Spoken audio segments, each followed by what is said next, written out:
So our practice today is around something called feeling tone. Over the last few weeks, we've been going back to basics as an introduction to mindfulness, particularly for our new members to the mindfulness practice.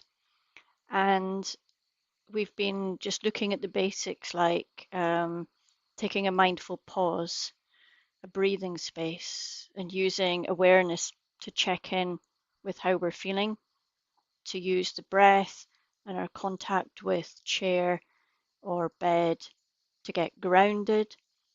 And then that opens up a space where our attention, our focus can be more stable and more mindful. And we can then reconnect to checking in with the body and the mind and the emotions in a way which opens up maybe space for clarity and understanding and self-compassion, which are the steps towards building a new relationship with our illness or our stress, whether we are on a cancer journey ourselves or supporting someone who is on that journey. We all walk that journey together. And this mindfulness practice, this breathing space, is an initial way of just being able to breathe, make a space for yourself, your own understanding of yourself, your own self care. And then we moved on to how we can use this awareness in a more focused way, checking in with the body scan. The body scan is a fundamental process in mindfulness for many reasons. On a practical sense, as practitioners of mindfulness, we need to train our minds to be more disciplined in our control over where our mind is and what we focus our attention on. And the body scan gives us the opportunity to use the body as a kind of an anchor and to be more aware of the ever wandering mind and learn how to be noticing that wandering mind and then making the choice to unhook from wherever it wants to take you and to come back into just noticing sensations in the body.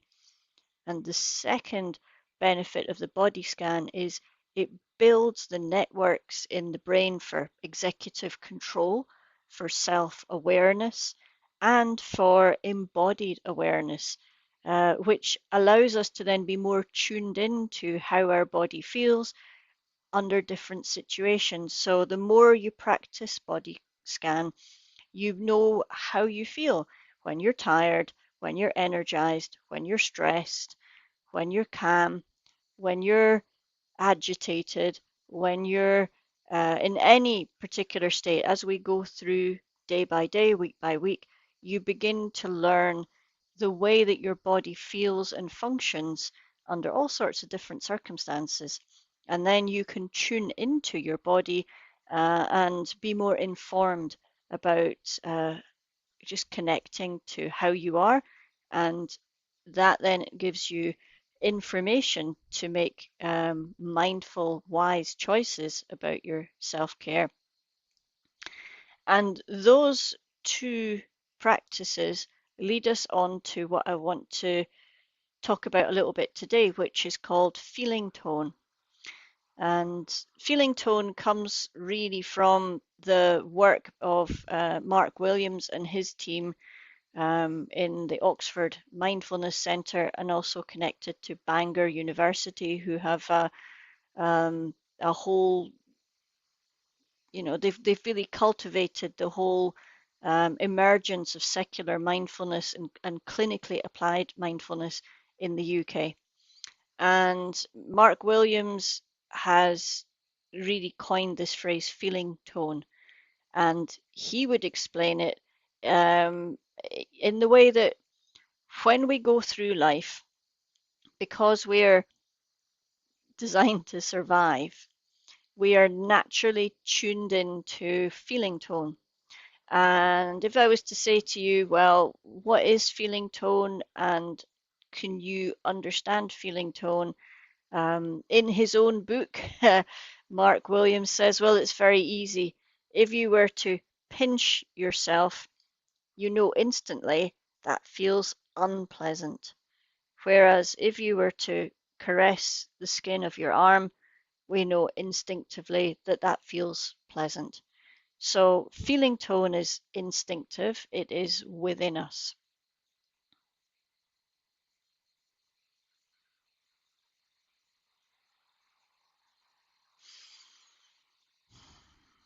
So if you take a mindful pause and you connect to body, to thoughts, to emotions, every time you do this, you will be aware of the feeling tone of the present moment.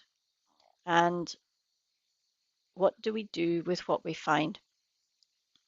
And the answer to that is mindfulness meditation in the context of this little group that we come to every week. This is why we practice mindfulness. So I want to read for you a little extract from a book. The book is called Mindfulness Meditation for Everyday Life. This was written back in the early 1990s by John Kabat-Zinn, who was developing secular clinical mindfulness and laying the foundations of what is now the mindfulness-based stress reduction program and the adaptation of that we use here, which is called mindfulness-based cancer recovery, building a new relationship, a healthier relationship with yourself as you walk that journey with cancer. And why is meditation useful? And why is being aware of feeling tone useful? Well, allow me to just read this in the words of John Kabat-Zinn. While it may be simple to practice mindfulness, it is not necessarily easy. And why? Because, as he says in the next few sentences, our natural state is to be kind of on autopilot. We just go from one thing to another, and we're so busy and we're caught up in just the endless to-do list or worrying about the future, ruminating on the past, that it's very difficult to actually be mindful, to have present moment awareness.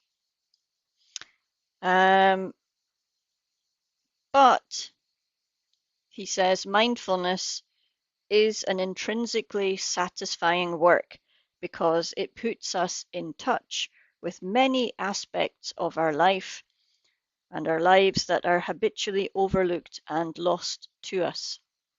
So that sounds great. Yeah, we're more tuned in to how we are, how we're feeling, and as I said, that through mindfulness breathing space or body scan allows us to then make more wise choices. The wisdom is already in us, but it gets lost in the constantly doing things in the busy, busy world.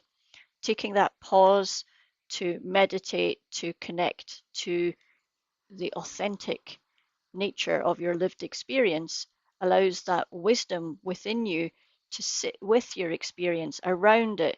And it's a bit like planting seeds, you know, they're all under the surface. You might not do very much, you might water them occasionally. That's like your mindfulness practice. And eventually your seeds sprout all by themselves. That's like the wisdom that comes up, the meditation, the watering of the soil allows that what is already within us to sprout and grow. So the next part, though, is relates to this concept of feeling tone. As he says, meditation is enlightening and liberating work.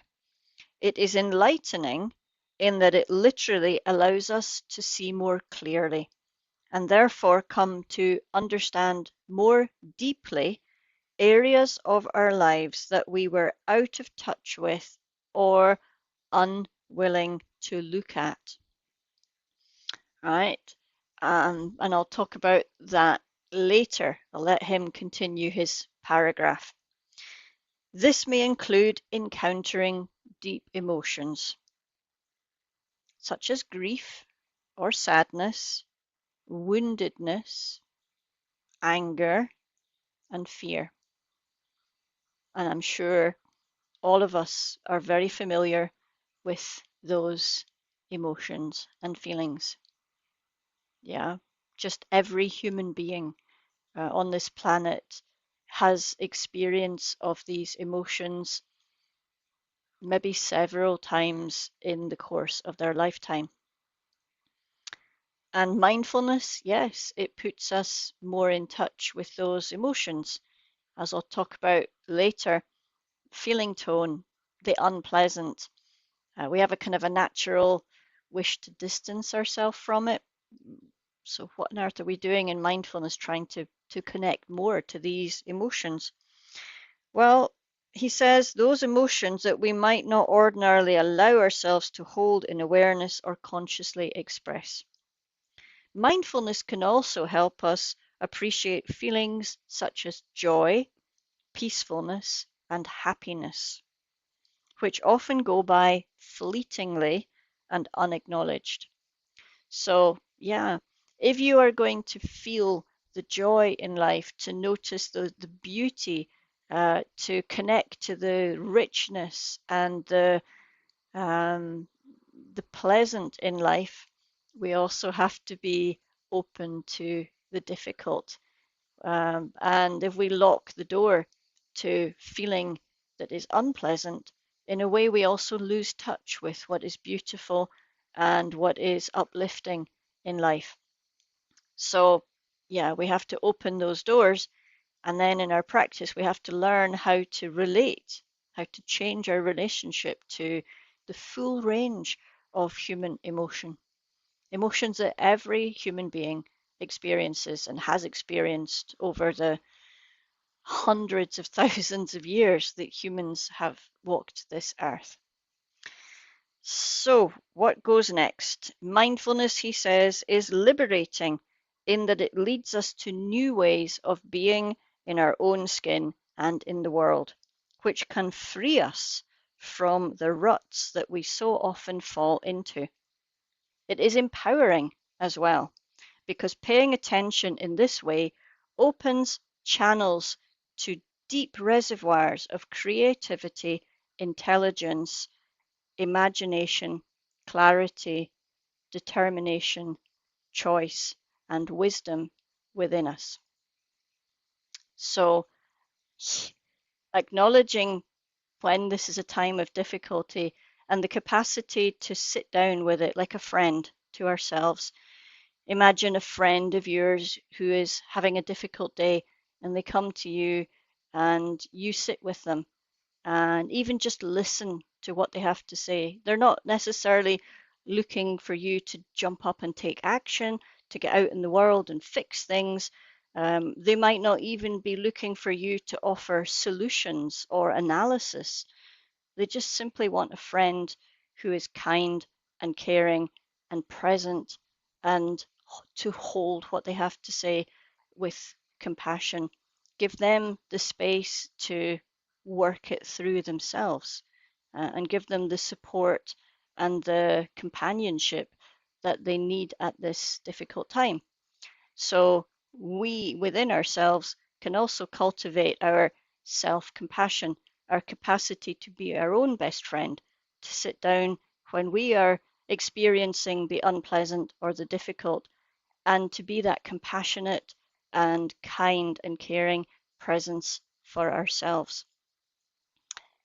And if we can make that shift in our capacity to be with and to sit with and to just listen to our own inner experience, then we can kind of separate ourselves from the difficulties that we're living instead of identifying with them as if they make us who we are. Like, I am my suffering, I am my illness, I am my round of treatment, or I am my responsibilities that I carry on my shoulders.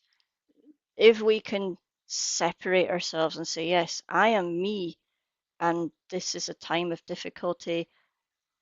This is me, and I'm going through a challenging time. This is me, and I'm carrying a lot of responsibilities.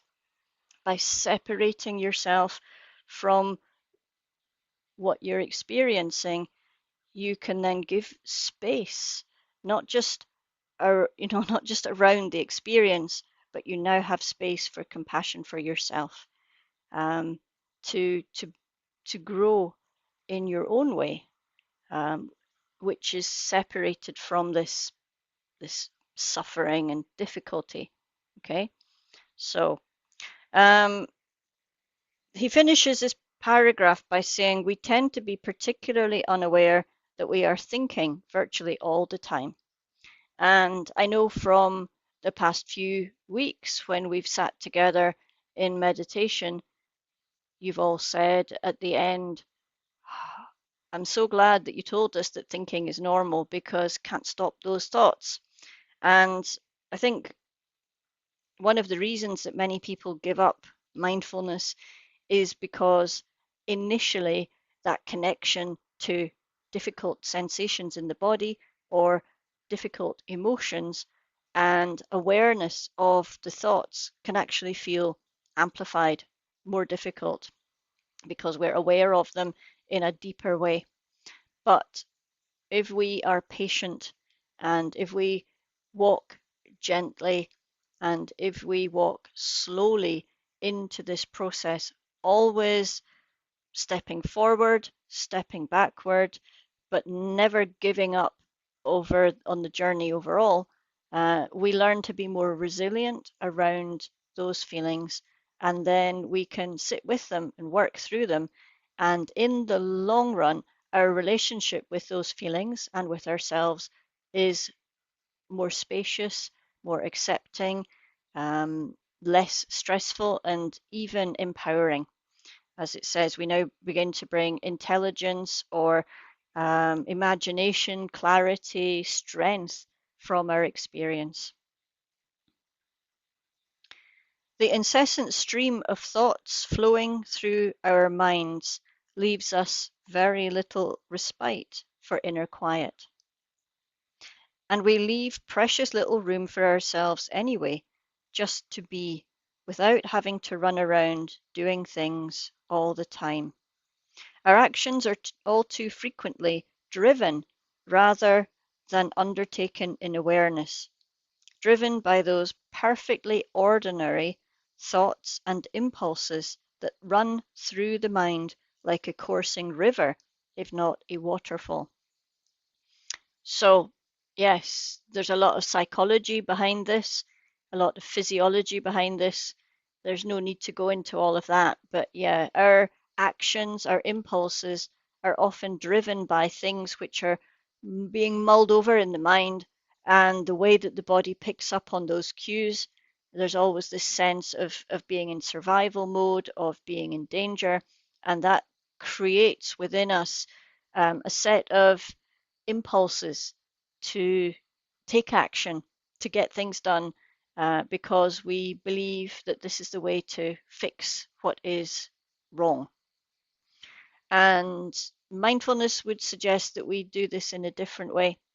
Firstly, just to be with experience, not do anything at all, right? So whereas our culture would say, don't just sit there, get out and do something. Mindfulness says, no, no, don't go and do something, just sit there. The first step towards wise action is doing nothing. Okay, now that doesn't mean giving up. It doesn't mean submitting. It doesn't mean you're lazy. In fact, it's a very deep and profound shift in your relationship with the situation you're in and what you're experiencing. It takes a certain amount of courage and determination and strength just to sit with your experience and do nothing except be aware, except listen to your body, listen to your thoughts as an observer, as if you were listening to your friend, And as we all know, when people are experiencing stress, they'll just like their mind just like it all comes out because we need to have that initial expression. It doesn't need to be, wise or measured. Sometimes we say things which are bitter, which are angry, which are scared, which are disorganized, which are painful. But by expressing them and by sitting with them, we begin like, I don't know, it's like shaking up a jar full of sand and water. And that kind of expression of it shakes it all up, and it's very muddy, the water. It doesn't look very pleasant.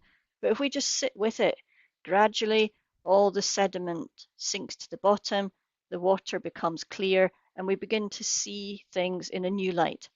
So we have to go through that process mindfully in order to kind of see the clarity and get the understanding around what we're feeling. So here he says, we get caught up in the torrent and it winds up submerging our lives as it carries us to places we may not wish to go and may not even realize we are headed for. So, yeah, if you were inside that jar, being shaken up with the sand and the water, you are so caught up in what's happening, it's very difficult to see any clarity. But to sit outside the jar and to watch it as it settles, to be the witness, to notice, you can see things from a fresh perspective. So to sit as a witness to yourself, as a friend to yourself, you can separate yourself. So this is the experience. I think I said it this way around earlier. This is the experience I'm going through, but here I am, right? And I am my wise self, my mindful self, my connected and aware self, a witness to this experience that I'm going through. And that separation of you from experience to be observed, the space between is a space for wisdom and for creativity and for new perspectives that will emerge. So it's like watering your little seedlings. They will grow out of just patience and observation and care. All right, you can't go digging in the soil saying, hey, little seeds, grow quicker, or, well, just stir the soil up more, or, you can do so much to try and force those seeds to grow that, in fact, they don't grow because you've kind of overworked the soil or fussed over it too much. By just doing nothing, a little bit of watering, patience, then things kind of grow in their own way. Meditation, he says at the end, means learning how to get out of this current, to sit by its bank and listen to it, learn from it, and then use its energies to guide us rather than tyrannize us. This process doesn't magically happen by itself. It takes energy. We call the effort to cultivate our ability to be in the present moment practice or meditation practice. So there you go, meditation. Often when we see images on social media of meditation, you see people sitting cross-legged with their eyes closed and they've got their fingers in lotus position, and there's this concept that it needs to be calm, that you're trying to empty your mind, that you should be relaxed. This type of meditation is just simply sitting with, giving yourself time to listen to your body, to connect to all the sensations there, to notice your emotions, to be aware of the flow of thoughts in your mind, and the space to just be in awareness, an effortless resting in awareness, a kindly listening, like a friend listening to someone who has a story to tell. And that is mindfulness meditation. So that's what we're here for. Now, I'm going to read you another little extract at the end, um, which talks about how to relate to feeling tone. But I think after that long introduction, it's time for us to do a little bit of practice. So today's practice is going to be about tuning in to feeling tone and a little bit of guidance on how to just sit with what we feel. A little bit about, noticing anything that is unpleasant or difficult or challenging, and how we can bring a little bit of self-compassion around that. And then also at the end, the importance of connecting to what is good and what is beautiful and what is enriching in the world. And I'll talk about that when we get to it in the practice. So, feeling tone, noticing the difficult, but also noticing the pleasant. And if at any time you go through this practice and it becomes like a waterfall, that you are totally immersed and even overwhelmed by what you're with, then always take a step back, right? If you're under a waterfall, it feels very unpleasant. It's like a deep tissue massage, but can also be quite painful. Take a step back, and then you can observe the waterfall from a place that feels safer and less overwhelming. And yeah, the more you drop into this practice, when you're feeling kind of stable and when life is feeling generally okay, then you build the capacity when you need it to use this practice when life feels more difficult and more challenging. I do this myself very frequently because, like all human beings, like you and me and everyone else, we all experience difficulty and challenges and self-doubt and self-criticism and fear and anger. And I this is how I use my practice, just to sit with experience and to gain a little bit of space around it and to try and breathe through it and come out the other end, hopefully a little bit wiser, a little bit stronger, and with more of a capacity to be compassionate to myself and to weather the experience with a sense of being resourced and not alone. So here we go with our practice. Finding a posture. You can be sitting or lying, whichever feels most comfortable for you. And if it feels okay, shutting the eyes. If today is an intense day, you might want to keep your eyes open, but if so, just lower your gaze, soften your gaze, let your eyes kind of go out of focus.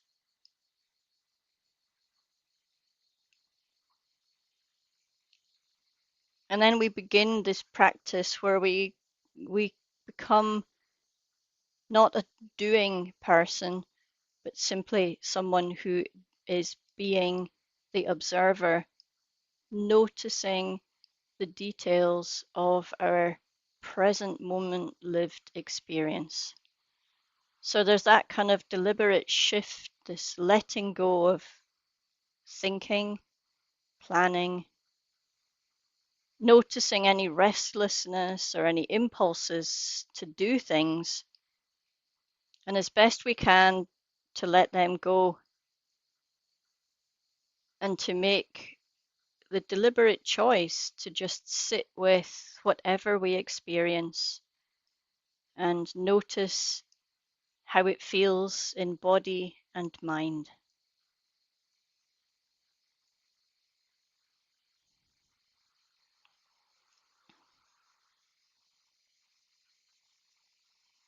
And it always takes a while to adjust into this mindful awareness. And we can start by just feeling the body, where it connects to the chair, the floor, the mat, the bed.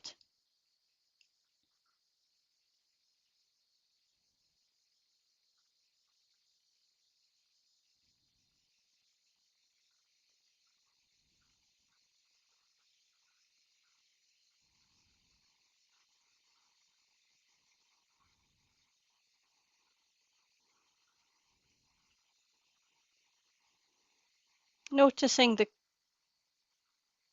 nuances of sensation at those points of contact.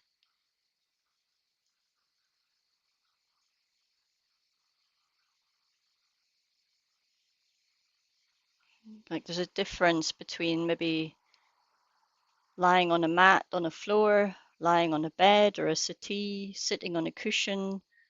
The body's posture is slightly different. The points of contact feel different. The surface beneath you feels different. So just tuning into the points of contact for you right now, your body and the chair, the bed, the mat, and inviting that curiosity and noticing that is part of mindful awareness.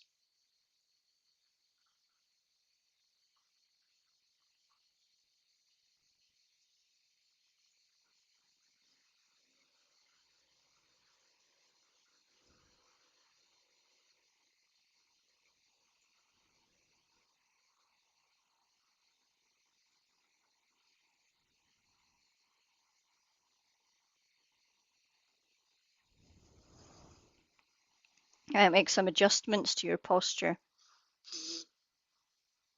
If we notice tension, holding, bracing, that that energy of the doing world that is coming in with our body into practice, that's okay.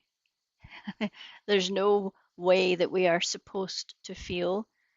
The purpose of this practice is to notice how we feel.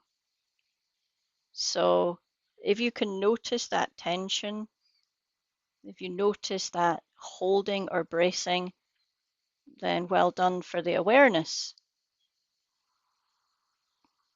If you like, though, we can also offer just an invitation to the body to soften, to let go of effort, and to allow, to give your body permission just to rest while we are in our mindfulness practice. Because there's no action required here.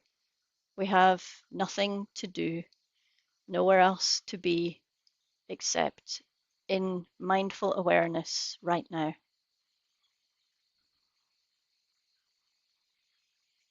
You can breathe into those places where we feel tension or restlessness or the impulse to be doing things. Just invite them to soften a little bit. Invite them to become part of our mindfulness practice.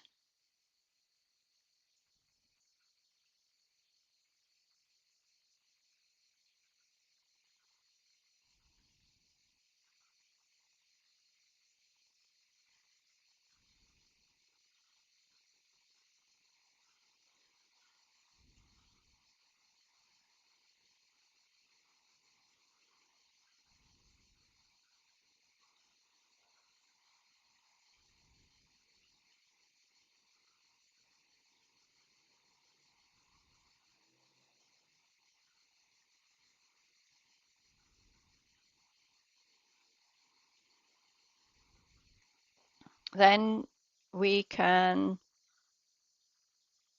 adopt, invite, open a deeper sense of connection to present moment, lived experience through awareness of the way that the breath moves in the body, how the body moves around the breathing. So we notice the sensations of in-breath and out-breath. You can maybe take a few deliberately slow in-breath through the nose, out-breath, not forced, not even to full capacity, but in that noticing where and how we feel the breathing in the body. And then allowing the breathing to drop back to whatever its normal rhythm is today, effortless. And we just become the observer, noticing if we feel the movement in the belly, in the chest, in the shoulders, maybe the back, maybe the sensation of air entering and leaving mouth and nose. And we invite our curious noticing into how does the breathing feel in your body right now.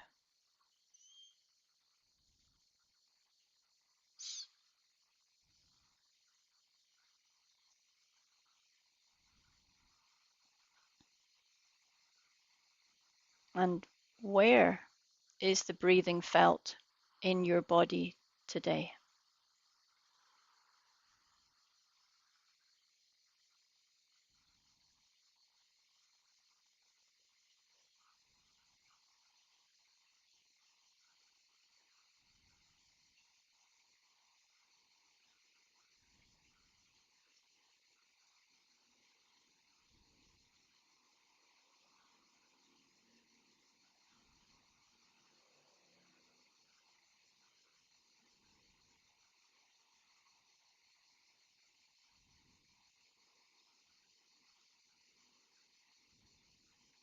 And you're not expecting, there's no test here. It's not a sense of succeeding or failing, just simply noticing, being curious and being aware, and just noticing what your breathing is like.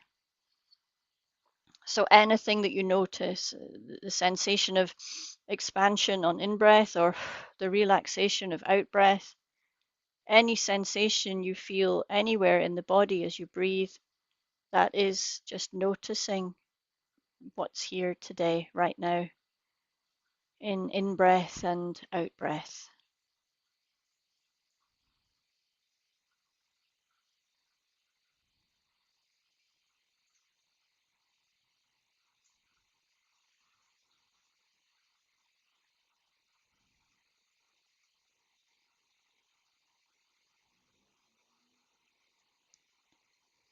Your body knows how to breathe. Even when we're asleep, we still breathe.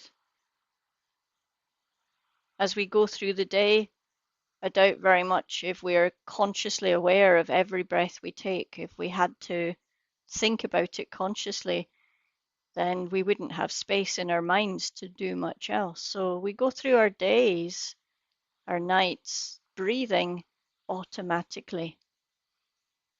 So if possible, just dropping any impulse to try to control the breathing, to allow the body to breathe all by itself, and to take a step back, become just the observer, the noticing, the awareness of how this breathing feels in your body.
And of course, when we begin to settle and the system realizes that we really have nothing to do right now, our mind will start wandering, and maybe the body will feel restless because it's not used to doing nothing.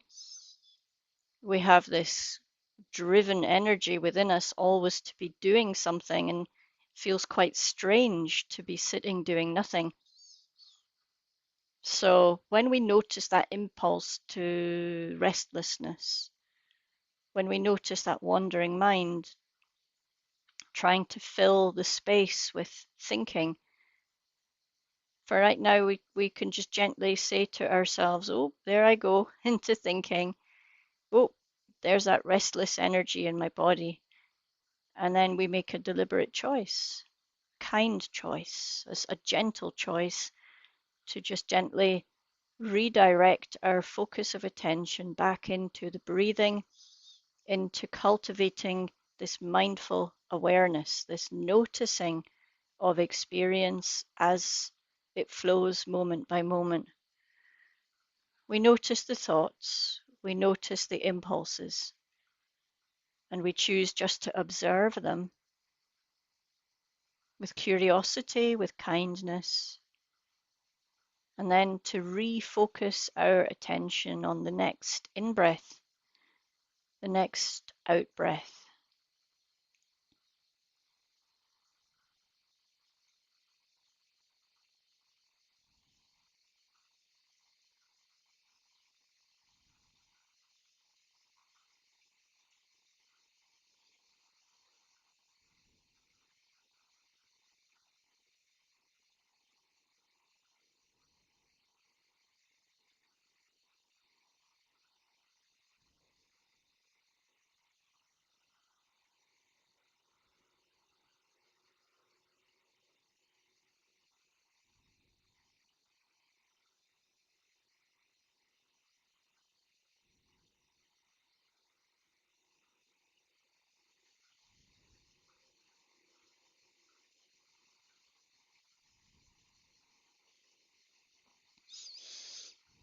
At the beginning, I read that extract from the book, and the very first sentence was mindfulness.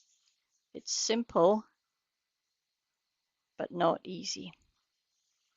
So this bit we're at, the being rather than doing, is where the work really lies. The impulse to be restless, the sense that it's too difficult to sit with rather than do something about what we're experiencing. So if this is as far as you get in the meditation, this is fine. You can take a step back. If the impulse to move is too much, why not just get up and walk around for a minute or so, but then come back and sit down and again just try to connect to body and chair, to breath in body, and give yourself another 5 minutes to just connect to that. But if you want to go further today, then we are going to now play with, and I mean play, right? This is an exercise, a game almost of training our attention to notice feeling tone. But the best way to train a puppy or a child indeed is through play, right? So let's see if we can adopt a playful approach to this, noticing feeling tone in the body. And you can now invite your curiosity to, I suppose, what we might call the inner weather pattern. Like if I was to look out the window today, you would be able to tell by the sky and the temperature and the light what sort of weather we have today. But if you look inward into your body, into your emotions, the energy that you have, what is the kind of weather inside of you today? So I'm going to give you an opportunity now to notice any sensations in your body, any emotions that might be present, or even the feeling tone of your thoughts. And we'll do this stage by stage, right? So let's start with the body. Going into awareness of the body could be sensations on the skin. Let's start there. Noticing anything that feels pleasant or unpleasant. You'll know instinctively. Might be the temperature of the room, might be a breath of air on the skin, might be where the body touches the chair, the cushion, might be on a very hot day like today, the sense of the body sweating or places where your clothes are sticking to you.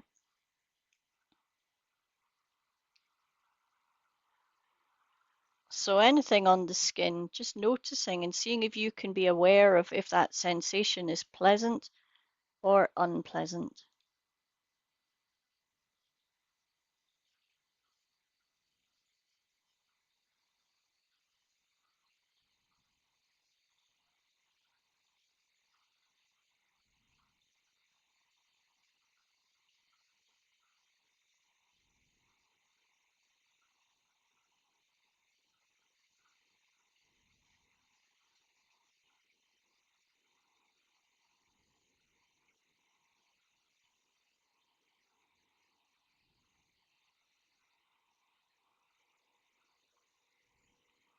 We're not looking for an encyclopedia here, just noticing.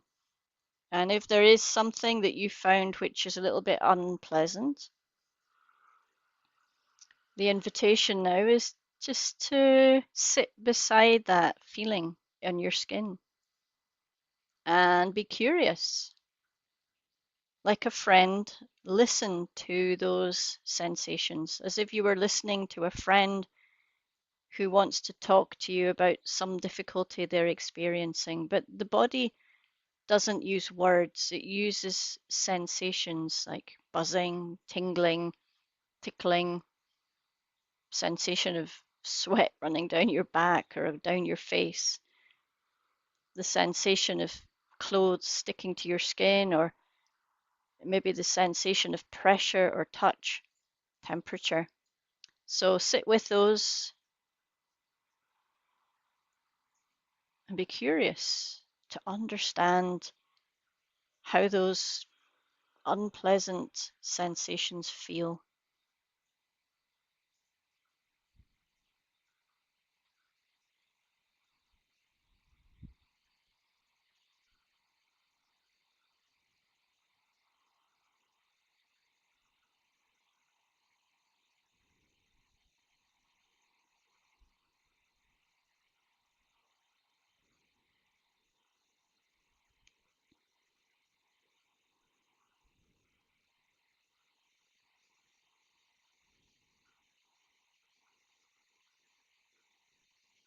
And as we do this, we're not going to go too deeply into this, but recognize that unpleasant is normal. Yeah. In life, every living being experiences things that are unpleasant. So you're not alone. You've not done anything wrong. They're not necessarily even anything that needs fixing. It's just normal. It's part of life's tapestry that there are things that feel unpleasant. And in our practice, we ask this question, can we just get to know them, how they feel in your own experience? Can you be the person who observes how that thing that you're experiencing feels?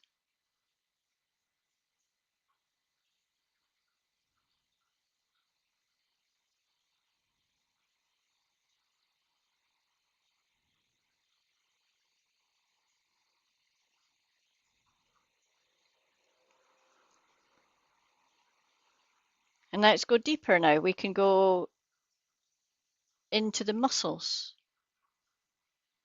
And yeah, we're looking for the unpleasant again, but it could just be a tension, could be a holding, could be an ache. Um, like if you've been to the gym and then you get up the next day, there's always a little bit of stiffness or muscle ache. Uh, so just checking in with anywhere in the muscles of the body that there's a sense of maybe energy, could be emotional energy that's held, shoulders tense, or a contraction in the chest, or stiffness in the neck, or fingers that are restless. I get a lot of nervous energy in my fingers, and I'm often find when I pay attention that there's a lot going on in my fingers. And I'll let you into a little secret. Like when I'm apparently looking quite calm and present in meetings, I could be wiggling my toes inside my shoes, and that's a way that my body is processing that nervous energy. And then I sit and realize that my back is tense or my shoulders are tense. So just checking in with your muscles for anything that might feel unpleasant or painful.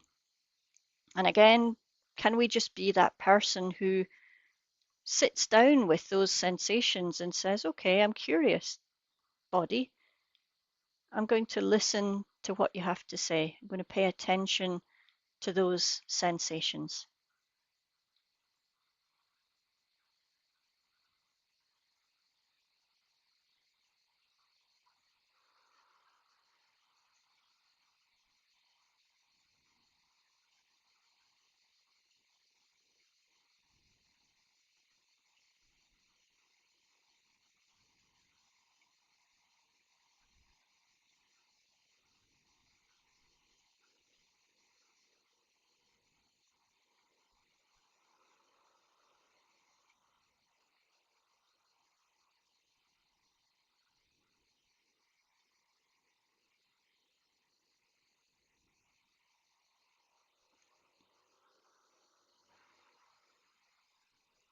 And for the practice, we're not going to sit here, go through the whole encyclopedia of things that don't feel pleasant, that feel unpleasant.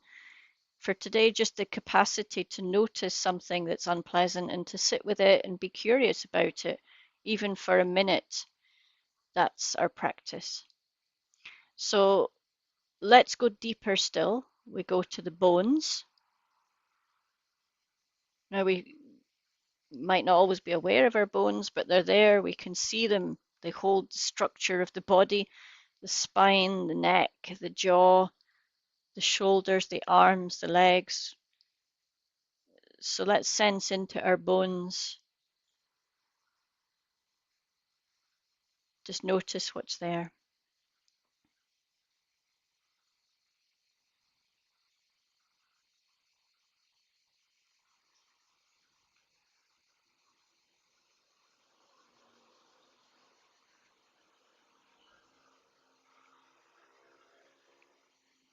Can we be aware of the big bones in the thighs, the pelvis, maybe the little delicate bones in the fingers and the toes,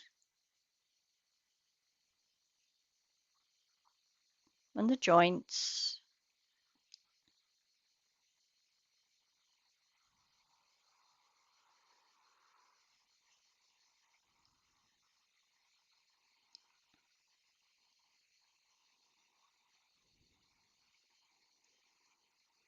And let's go deeper still to the organs in the torso, the digestion, the heart, the lungs, and there might be a physical sensation there. If we're on medication, it can sometimes make us feel very unpleasant.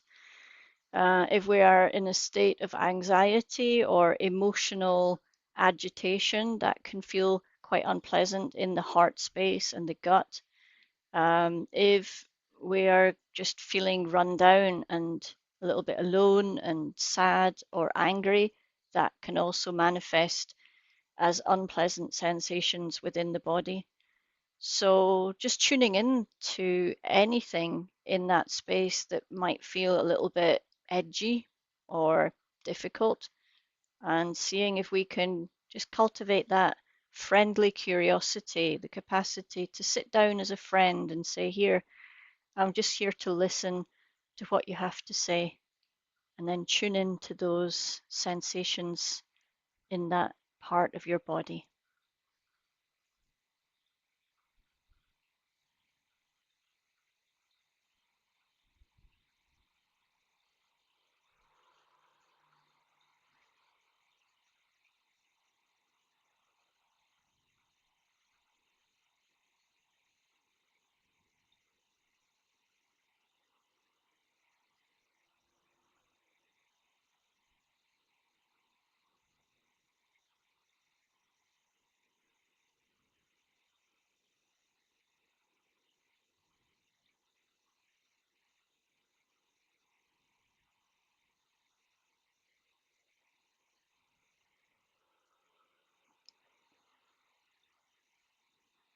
So let's just rest again in our breathing, take a little break from all that being with the difficult, and just allow my words to float over your being with your breathing. So, feeling tone, we are designed to survive. Evolution has kept the human race going for at least 300,000 years, and all living beings for millions and hundreds of millions of years beyond that. And we all survive because we have the instinct to look out for the unpleasant, which tends to be something that is not good for our survival. And so, therefore, we are actually tuned by evolution to survive by looking out for danger. So, we tend to notice the unpleasant first. It's called a negativity bias, right? So, there is our conundrum or paradox, because as we go through life, we are naturally looking out for danger, and therefore life always feels like it's full of problems. Yeah. Thank goodness we have our mindfulness, because we just by sitting with and noticing, oh yeah, there's things that feel unpleasant, and by knowing that we are naturally attuned to looking for the unpleasant, we can say, ah yes, but there's more here. There's more here than just the unpleasant. So underneath that, there is also an awareness of the pleasant in life. Yeah, there is in all life difficulty, but also ease and comfort. All right, it's a natural part of life. So what we're going to do now is we're going to go back into the body, and I'm not going to take you through skin and muscles and bones and everything. You can do that yourself. But I want you to just tune in to anything that feels strong or healthy or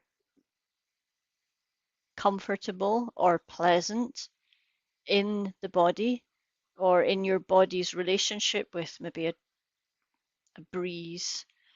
So for me right now, I feel occasionally a little whisper of a breeze that's coming in through a gap, I think from the window behind me, and occasionally it brushes over my skin and it feels very pleasant. But what about you? What feels pleasant in your body right now? So tuning in this time to the feeling tone of pleasant, and recognizing that although we're naturally tuned to always look out for the difficult, when we take the mindful space and time to sit with experience, we can also connect to the good, to the pleasant, to the comfortable, to the strong that is within us all.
Now, there's a neuroscientist called Rick Hanson, and Rick Hanson has done a lot of work on the neuroscience of our perception of feeling tone. And he and others have mapped how our negativity bias, our constantly being on alert for danger, pulls us into this spiral, which can feel really not very good and, in fact, does change the physiology of our body. And that then changes the nature of our thoughts. And it's kind of like a perpetuating downward spiral. If we feel the unpleasant, then the body says, oh, I need to go into kind of like alert. I need to go into survival mode to like fight the tiger or run away from it or whatever that danger is. Because remember, our bodies are, in an evolutionary sense, we're still cavemen or cavewomen, or, we're still tuned into facing those physical dangers of wild animals or floods or whatever, and, we have to take action. So all the physiological responses in our body go into action mode. But those are actually, like blood pressure rises, digestion shuts down, the capacity for creative thinking shuts down, and we go simply into, this kind of physical blood pumping, high blood pressure, release of sugar into the bloodstream. And that's designed for a momentary response. And then, so you watch a gazelle running, um, and there's a cheetah chasing after it. They're both in that really high, intense, pumping action mode. When the chase is over, the gazelle has escaped. What do both of the animals do? They both, the cheetah and the gazelle, they kind of shake it all off. They disperse that energy and they go back to a state of calm. But what do we do as humans? We sit there and we ruminate and we worry, and the body stays in that sense of tension. It doesn't dissipate. And so that becomes this sense of chronic rumination and thinking, which the body then goes, oh, yeah, the danger's not over yet. We have to stay in survival mode. And in a long term, that can feel really as an unhealthy relationship with the difficulties of life. It keeps us in a state of stress and tension. It affects our digestion, affects our heart rate variability, it affects the body's capacity to self-regulate, and we just feel on edge all the time. And that's exhausting and draining, and our thoughts lose the capacity for creativity. And that's why we do our mindfulness practice in a way, because it allows us to go deeper, to be aware of this. So Rick Hansen has done a lot of practice doing scans of people's brains as they experience different things in MRI machines, and they have proven that by deliberately focusing on the good in life, we can rebalance, we can invite the body to let go of that perpetual chronic stress and survival mode, and to, like the gazelle after the chase, come back to feeling calm and rested and open and creative. So, feeling tone, the practice that we've done today, the capacity to feel and be aware of feeling tone allows us to notice the negative, but to be more accepting of it, and also to deliberately look for the good so we can rebalance our system. I'm going to finish though with what do we do with the difficult in life? And in this sense, I'm going to say do nothing, right? There's no action required, but we're going to finish with a little compassion practice. So self-compassion isn't a weakness and it's not self-indulgent. It's more of how to build a strong and resilient relationship with ourselves as we go through the difficulties that all humans experience. So, what you can do is to just recognize that in today's practice, you have become aware of some of the difficulties that you're facing in life. And to be that friend to yourself, go, yeah, I notice, I recognize this is a moment of difficulty. This is a thing that is unpleasant in my life right now.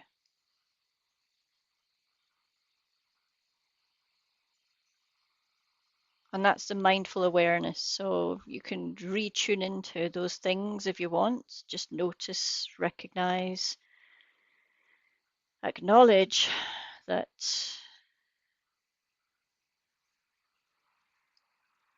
there is something unpleasant or difficult or challenging in your life.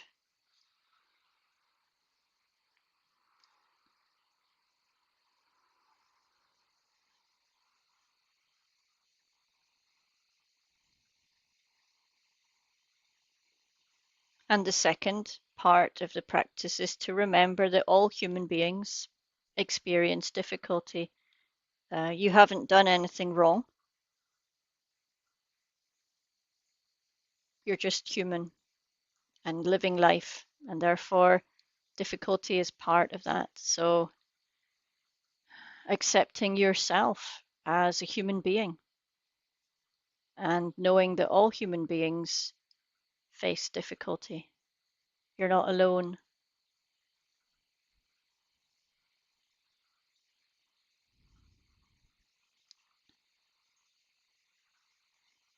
And then thirdly, to bring kindness to yourself as you would to a friend.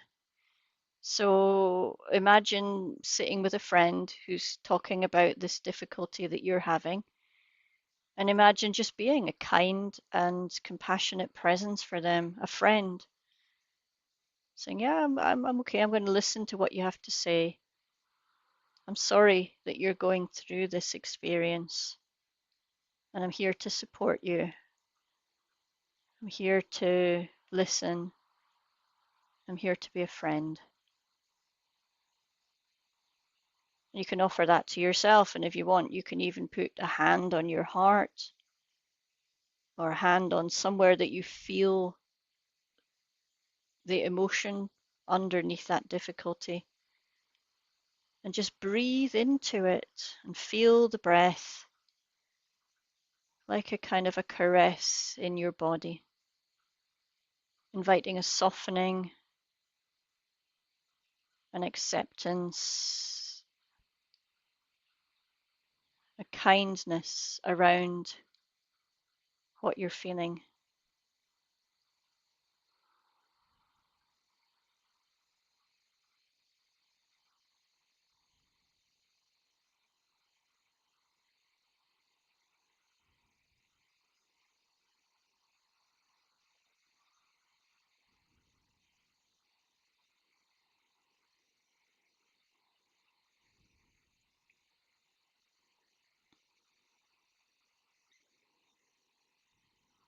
If you feel able to, you could even just gently rock as if you were holding a child with your breathing.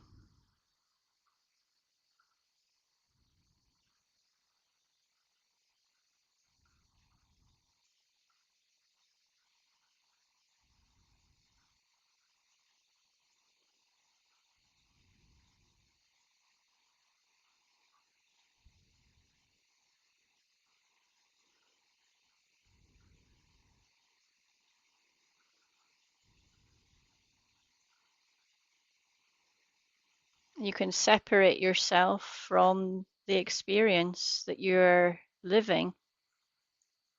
You're not identified by that experience. You are a wise and strong and compassionate human being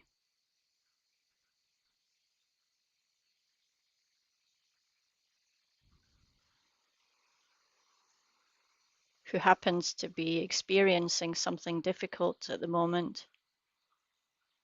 So bring some kindness to yourself as you find the resources to navigate that experience.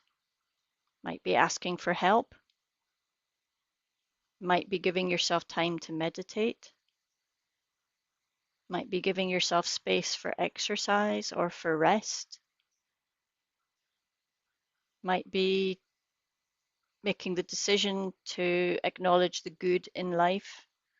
Every time you have a worry, just breathe through the worry, soften, soothe, allow the worry to be there, but then connect to something good and positive, not to push the worry away, just to rebalance, to remember that there is pleasant in life too.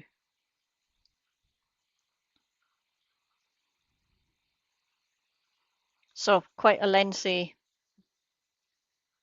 practice in a way, a long introduction and then a lot of talking in the practice, but hopefully this has given you an idea of how we can connect to feeling tone in our practice and how we can use it to build a better, more measured relationship with life from the wisdom that our practice allows us to cultivate. I'm going to finish with that end of the chapter that I promised you. This comes from a book by a wise soul, and I can put the photograph, I'll take a photograph of this little extract and add it to the video email so you can see the name and the book if you're interested. It comes from a wise soul, and in his book he says the question, how can I set right a tangle which is entirely below the level of my consciousness? And he imagines the answer from a wise soul: by being with yourself, by watching yourself in your daily life with alert interest, with the intention to understand rather than judge, in full acceptance of whatever may emerge, because it is there. You encourage the deep to come to the surface and enrich your life with consciousness and its captive energies. This is the great work of awareness. It removes obstacles and releases energies by understanding the nature of life and mind.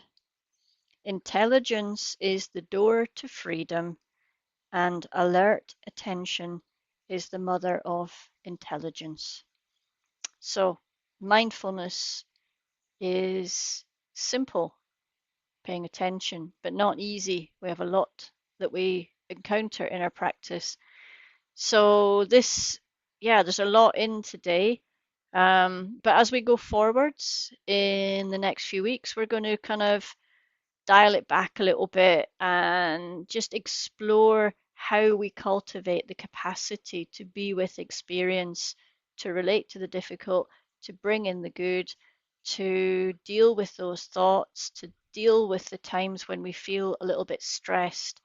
And we can use those basic tools that we have, the awareness of the breath, the awareness of the body in the chair, the body scan, and this capacity to feel pleasant and unpleasant feeling tone.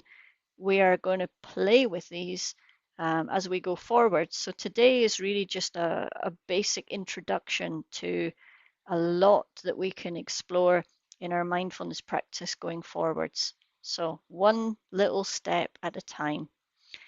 And going forwards through the week, I would say focus this week only on the pleasant, right? The body will naturally and mind will naturally wander into the unpleasant. So just be aware of that, but you don't need to go too deeply into it. But for your practice going through the week, try to put more deliberate effort and attention into the pleasant. How does it feel in the body? How does it feel in the mind? What sort of circumstances bring that sense of pleasure and good and life and its beauty and its richness?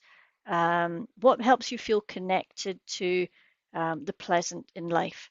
That should be your focus going through the week ahead. When we meet next week, we can talk a little bit about how that went, what you noticed. So I'm going to end the recording here now, and we have a chance to chat a little bit about anything that has come up today. But I'm going to finish before I end the recording because I'm aware some people might watch this later. Um, there's a lot in today. Don't get caught up in trying to memorize it or learn it. This is not an academic course. Um, this is just an introduction to the richness of mindfulness. Try not to, take notes or get caught up in the learning of things. More just see this as a door opening into a way that we can then go forwards and explore these things, not in an academic sense, but through just the actual experience of living in awareness.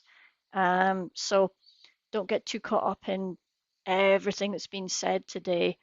More, just allow it to go. And anything that's important to remember, you know it already, actually. We're just going to access it through our practice as we go forwards. So keep that in mind. And I'll end the recording here.